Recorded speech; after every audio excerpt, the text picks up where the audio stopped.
வணக்கம். ஜெகதீஸ்வரனின் அன்பு நேயர்களுக்கு என் அன்பான வணக்கங்கள்.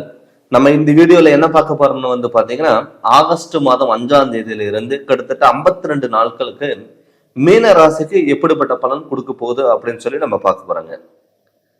பொதுவாகவே மீன ராசியோட அதிபதி பாத்தீங்கன்னா குரு பகவான். ஆனா குருவோட வீட்டுல சுக்கிரன் பாத்தீங்கன்னா உச்சம் பெறாரு.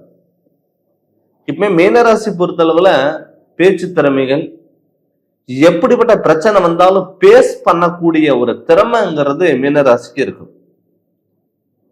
மீனராசிங்கிறது கழுவுறு மீன்ல நழுவுறு மீன். ஒரு பிரச்சனை எப்படி சமாளிக்கலாம், அதுல இருந்து இனிமேல் நடக்காம இருக்கிறதுக்கு என்ன வழி அப்படின்னு ஒரு திங்கிங் மைண்ட் எப்பவுமே மீனராசிக்காரங்களுக்கு இருக்கும்.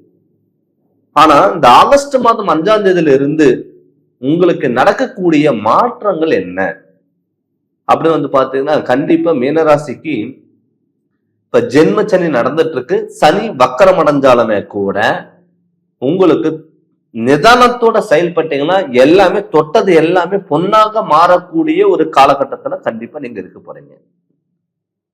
அப்படி பார்க்கும் பொழுது இதுக்கு முன்னாடி பாத்தீங்கன்னா ஜென்ம சனி உடல் ஆரோக்கியத்துல தொந்தரவுகள் கொடுத்திருக்கும், கடன் தொல்லைகள் கொடுத்திருக்கும், ஹாஸ்பிட்டல்ல செலவு விரயங்கள் பண்ணிருக்கும், நல்லது பண்ண போன இடத்துல கெட்டதா மாறி இருக்கும், பண்ணாத தப்புக்கு தண்டனை அனுப்ப வேண்டிய சுச்சுவேஷன் வந்திருக்கும், மனசுக்குள்ள பல குழப்பங்கள் போட்டு வச்சுட்டு இருந்திருப்பீங்க. என்ன பண்ணலாம், என்ன பண்ணக்கூடாது, எந்த வழியில போகலாம், எந்த வழியில போகக்கூடாது அப்படிங்கிற தடுமாற்றத்துல நீங்க இருந்துட்டு இருந்திருப்பீங்க. அவங்களுக்கெல்லாம் பாத்தீங்கன்னா ஒரு தெளிவான ஒரு மன மாற்றங்கள் கொடுக்கக்கூடிய ஒரு காலகட்டம் எதுனா இந்த ஆகஸ்ட் மாதம் 5ஆம் தேதியில இருந்து உங்களுக்கு நடக்க போகுது.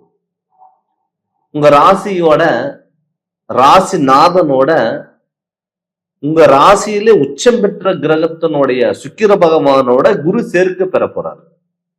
அது உங்க ராசிக்கு 4ஆம் இடத்துல வரப்போறாரு. அப்படி அந்த 4ஆம் இடத்துல இருக்கும் பொழுது என்ன ஆகும்னா, உங்களுடைய மீனராசியை பொறுத்தளவுல உங்களுடைய அப்பா அம்மாவுக்கு பாத்தீங்கன்னா ரொம்ப நாளா மருத்துவ செலவுகள் கொடுத்துருக்கும். உடல் ஆரோக்கியத்துல பாத்தீங்கன்னா தொந்தரவுகள் கொடுத்துருக்கும். அவங்களுக்கு பாத்தீங்கன்னா நல்ல உடல் ஆரோக்கியத்துல நல்ல முன்னேற்றம் கொடுக்கக்கூடிய ஒரு காலகட்டமா இந்த ஆகஸ்ட் மாதம் 52 நாளுக்கு உங்களுக்கு நடக்கும். நிறைய பேர் பேரண்ட்ஸ் கிட்ட சண்டை போட்டுட்டு பிரிஞ்சிருப்பீங்க, பேசாம இருந்திருப்பீங்க. இப்ப இந்த ஆகஸ்ட் மாதத்து மேல அவங்க கிட்ட போய் நம்ம பேசணும் அப்படின்னு சொல்லி நம்ம இறங்கி போவோம். அவங்களுடைய பாசத்தை நம்ம உணர்வோம். நிறைய பேர் என் பையன் என் பேச்சு கேட்கல, என் பொண்ணு என் பேச்சு கேட்கல, நாங்க சொன்னபடி கேட்கவே மாட்டேங்கிறேன் அப்படின்னு சொல்லிட்டு நிறைய பேரண்ட்ஸ் பாத்தீங்கன்னா கவலைப்பட்டுட்டு இருந்திருப்பீங்க. அவங்களுக்குமே பாத்தீங்கன்னா இந்த ஒரு காலகட்டம் கண்டிப்பா உங்களுக்கு நல்ல ஒரு அன்பு அரவணைப்போட இருக்கக்கூடிய ஒரு காலகட்டமா கண்டிப்பா இருக்கும். இந்த ஜென்ம சனி ஒரு பக்கம் நடந்துட்டு இருந்தாலும் கூட உங்க ராசிக்கு விரயஸ்தானத்துல 12ஆம் இடத்துல ராகு பகவான் இருக்காரு. உங்க ராசிக்கு 7ஆம் இடத்துல பாத்தீங்கன்னா செவ்வாயும் இருக்க போறாரு. இதனால என்ன ஆகும்னா கொஞ்சம் தடுமாற்றங்கள் பாத்தீங்கன்னா கொஞ்சம் தடுத்துக்கணும். என்னோட 6ஆம் இடத்துல பாத்தீங்கன்னா சிம்ம ராசியில கேது பகவான் இருக்காரு. இந்த கேது பகவான் இருக்கும் பொழுது என்ன ஆகும்னா எதிரிகளை வெல்லக்கூடிய ஒரு வாய்ப்புகள் உருவாகும். நீங்க சில டயத்துல யாரு நல்லவங்கன்னு சொல்லி நம்புறீங்களோ அவங்க உங்களை ஏமாற்றக்கூடிய ஒரு சுச்சுவேஷன் உருவாகும். ஆடம்பர வாழ்க்கை தவிர்த்துக்கோங்க, அகல்கால் வைக்காதீங்க. இதை விட அது பெருசு, அதை விட அது பெருசுன்னு சொல்லிட்டு இருக்கிறத விட்டுட்டு பறக்கிறதுக்கு ஆசைப்படாம நீங்க பாத்துக்கோங்க. அது மட்டும் இல்லாம பாத்தீங்கன்னா நிறைய பேர்த்துக்கு பாத்துட்டீங்கன்னா மன உளைச்சல்கள் வரும். ஒருத்தருக்கு நல்லதை பண்ண போன சார் எனக்கு கெட்டதா முடிஞ்சது, பண்ணாத தப்புக்கு தண்டனை அனுப்ப வேண்டிய சுச்சுவேஷன் வந்தது அப்படி நினைச்சவங்களுக்கு கூட அவங்களுக்கான ஒரு அங்கீகாரம் கண்டிப்பா கிடைக்கக்கூடிய ஒரு சூழ்நிலைகள் உருவாகும். அடுத்தது பாத்தீங்கன்னா இப்ப இந்த ஜென்ம சனியில சுப விரயங்கள் தான் நீங்க பண்ணணும். திருமணம் ஆகல, வீடு கட்டல, இடம் வாங்கல, பழைய வீடு ஆல்ட்ரேஷன் பண்ணல அப்படின்னு நீங்க நினைச்சீங்கன்னா அது நீங்க தாராளமா நீங்க பண்ணிக்கலாம். நிறைய பேர்த்துக்கு பாத்தீங்கன்னா ரொம்ப நாளா வீடு கட்டணுங்கிற எண்ணம் இருக்கும். ஆனா கட்ட முடியாத சுச்சுவேஷன்ல நீங்க இருந்திருப்பீங்க. அவங்களுக்குமே வந்து பாத்தீங்கன்னா இப்ப இந்த காலகட்டத்துல நீங்க கட்டக்கூடிய ஒரு சூழ்நிலை உருவாகும். நீங்க அசையா சொத்துல நீங்க இன்வெஸ்ட்மெண்ட் பண்ணும் பொழுது உங்களுக்கு ஹாஸ்பிட்டல் செலவு விரயங்கள் வராது. அதே மாதிரி வாகனத்துல போகும்பொழுது ரொம்ப கவனம்ங்கிறது தேவை. ஏன்னு கேட்டீங்கன்னா சனி வந்து இப்ப வக்கரம் அடைஞ்சிட்டாரு, ஜென்ம சனியாவும் இருக்காரு. பட் குரு சுக்கிரன் சேர்க்கை பெற்றிருந்தாலும் கூட ஒரு சுபகரங்கள் சேரும் பொழுது கண்டிப்பா உங்களுக்கு நல்லது நடக்கும். பட் சனி உங்க ராசியில வக்கரம் அடைஞ்சனால, உங்க ராசிக்கு 12ஆம் இடத்துல ராகு பகவான் இருக்கிறனால கொஞ்சம் வாகனத்துல மட்டும் கொஞ்சம் கவனமா இருக்கணும். அதிகமா தொழில்ல வந்து பாத்துட்டீங்கன்னா இன்வெஸ்ட்மெண்ட் பண்ணாதீங்க. ரொம்ப அதிகமா முதலீடு போட்டு பண்றது அதுங்கிறது நீங்க பண்ண வேண்டாம். அது அடுத்தது வந்து பாத்தீங்கன்னா பார்ட்னர் போட்டு நீங்க பண்ண வேண்டாம். பட் உங்க மேல நீங்க நம்பிக்கை வச்சு நீங்க பண்ணும் பொழுது கண்டிப்பா உங்களுக்கு சக்சஸ்ங்கிறது முழுமையா கிடைக்கும். கணவன் மனைவிக்குள்ள ஒரு அந்நியங்கிறது கண்டிப்பா பிறக்கும். கடன்லாம் ஒரு பகுதி கட்டக்கூடிய சூழ்நிலையில் உருவாகும். நம்மளும் 4 பேருக்கு முன்னாடி ஒரு கௌரவமா வாழணும் அப்படிங்கிற எண்ணத்தை உருவாக்கும். உங்களுக்கு தைரியத்தை கொடுக்கும். இதுக்கு முன்னாடி வந்து பாத்தீங்கன்னா தடங்கள் ஆகும். நம்ம மேலேயே நமக்கு சந்தேகம் வரும், மன உளைச்சல்கள் வரும், பயம் இருக்கும். அவங்களுக்குமே வந்து பாத்தீங்கன்னா இப்ப இந்த காலகட்டம் கண்டிப்பா உங்களுக்கு நல்லது நடக்கிறதுக்கான ஒரு காலகட்டமா கண்டிப்பா இது அமையும். அதனால நீங்க தைரியமா இருக்கலாம்.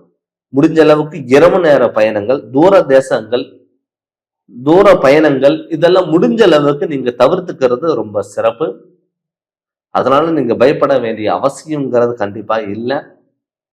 உங்களுக்கு இது ஒரு பொன்னான காலமா இருக்கும். முடிஞ்ச அளவுக்கு சனிக்கிழமைக்கு விநாயகரோட வழிபாடுகள் பயன்படுத்திக்கோங்க. இப்ப வந்து பாத்தீங்கன்னா நம்ம ஒரு கோச்சாரப்படி கிரக நிலைகளோட அமைப்பை தான் நம்ம பார்த்துட்டு இருக்கோம். இது வந்து பாத்தீங்கன்னா ஒரு 20 to 30% மட்டும்தான் நமக்கு இது ஒத்து வரும். ஆனால் நம்ம ஜாதகத்தினோட முழு பலன் நமக்கு பலன் தெரியணும் அப்படின்னா உங்க சுய ஜாதகம் பார்த்துக்கணும். நிறைய பேர் என்ன பண்ணுவாங்கன்னா மீன ராசிக்காரங்க நிறைய எஃபெக்ட் போடுவாங்க. ஆனா அதுக்கான பலன் கிடைக்காது. நம்ம அதுக்கான பலன் வேணும், அது எப்படி கண்டுபிடிக்கணும்னு நம்ம சுய ஜாதகம் பார்த்துக்கணும். நம்ம ஜாதகத்துல நடக்கக்கூடிய கிரக நிலைகள் அமைப்பு எப்படி இருக்கு, நம்ம ஜாதகத்துல சனி நமக்கு நல்லது பண்ணுவாரா, நம்ம சுய ஜாதகத்துல குரு நமக்கு நல்லது பண்றாரா, இல்ல நம்ம ஜாதகத்துல வந்து ஏதாவது தோஷங்கள் இருக்கா.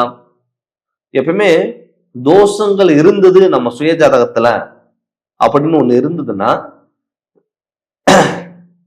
அதுக்கான தீர்வு கிடைக்கிற வரைக்கும் நம்ம போராடக்கூடிய ஒரு சூழ்நிலையில் உருவாகும். அதுக்கான பலன் நமக்கு கிடைக்காது. அதனால நம்மளுடைய சுய ஜாதகத்துல தோஷங்கள் இருந்ததுன்னா அதுக்கான என்ன வழி அப்படின்னு அது கண்டுபிடிச்சு அதனோட வழிகளை தான் நீங்க போகணும். அதனால உங்களுடைய சுய ஜாதகத்தினோட முழு விளக்கம் நீங்க தெரிஞ்சு அதனோட வழிகள் நீங்க போங்க, கண்டிப்பா உங்களுக்கு நல்லா இருக்கும். நீங்க சுய ஜாதகம் பத்தி உங்களுக்கு முழு விவரம் தெரியணும்னா என்னுடைய போன் நம்பருக்கு நீங்க போன் பண்ணி கன்சல்டிங் வாங்கிக்கோங்க. உங்க ஜாதகத்தை என்னுடைய வாட்ஸ்அப் நம்பருக்கு நீங்க அனுப்பி விடுங்க. கண்டிப்பா உங்களுடைய ஜாதகத்தினோட முழு விளக்கங்கிறத நான் தரேங்க.